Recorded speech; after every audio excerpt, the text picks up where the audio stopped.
That is the very opening of the first of the three romances for oboe and piano by Schumann. Schumann has always remained my favourite composer since childhood. And near the end of his life, he wrote a series of miniatures for oboe and piano, for clarinet and piano, for viola and piano, for horn and piano, and they are amongst the finest works for their respective instruments. Most of these instruments then, in the 19th century, hadn't the great repertoire of concerti that perhaps were enjoyed by the piano or the violin. And it always struck me as unfortunate that these wonderful instruments were lacking in the concerti that perhaps the piano and the violin had. So I decided to orchestrate these little romances by Schumann to give us an idea as to what a Schumann oboe concerto in miniature might have been like. They are three miniatures, delectable little pieces, exquisite, understated, but so obviously rising from the expressive qualities of the oboe.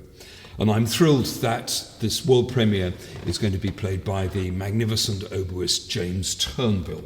I've collaborated with James before. In Farnham Sinfonia, we played the Vaughan Williams concerto some years ago, and I've admired his playing so much that I actually wrote an oboe concerto for him a few years before. This programme in Farnham Sinfonia is going to be at the Berry Court Barn in Bentley on the Sunday, the 10th of May, and it includes 6 pieces. There's also an arrangement by Clara Schumann.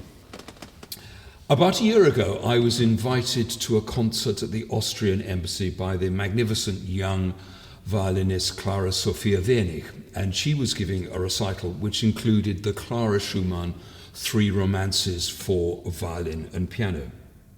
I was instantly struck how the middle one could translate rather well to being a piece for violin and strings. And this set me thinking more about how Clara's works could in fact find an equally strong expressive impact by being arranged for different forces. I was especially taken with her 6 songs, opus 13, which are songs of great stature indeed for voice and piano.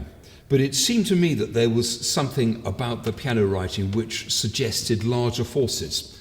So I arranged these for violin and strings with harp, almost as if they were like songs without words. And Clara-Sophia Wernig gave the first performance of these songs a few weeks ago, and we immediately decided that we must have some more performances of these works, again to give us perhaps an idea as to what a work for violin and orchestra by Clara Schumann would have been like. 2 sets of miniatures by Clara and Robert Schumann are balanced in this programme with Farnham Sinfonia by 2 pieces by Elgar. Schumann was one of Elgar's great favourites. One of these pieces is one of Elgar's most established classics, the well-loved Serenade for Strings, still quite an earlier work, but one where his lyrical qualities have already reached perfection. And it's no surprise that this work is so widely loved. Less known, perhaps, is a single movement piece Elgar wrote later in life called Sospiri, which literally means sigh. And this is a remarkable miniature, less than 5 minutes in duration, which achieves a great emotional impact within modest means. It literally seems to have a sort of river of melody that flows throughout. The final 2 works in this programme are by Sibelius and Mozart. The Sibelius Andante Festivo opens the concert. This is a stirring, warm, sonorous piece just for strings, and it's a work which many lovers of Sibelius hold very close to their heart, simply because it was the only piece on record that he actually conducted.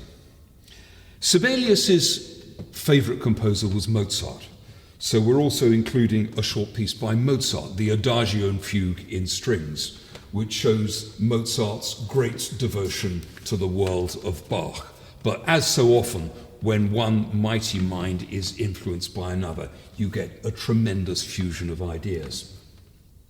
But I'd like to end with just a taster of the first of the Clara Schumann songs arranged for violin songs. I call it Clara Plays Clara, and this is an adaptation for piano, just so we can get a sense of this tremendous lyrical outpouring from this great composer.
Do join us for the next Farnham Sinfonia Concert at Berry Court Barn, Bentley, Sunday the 10th of May at 3 o'clock.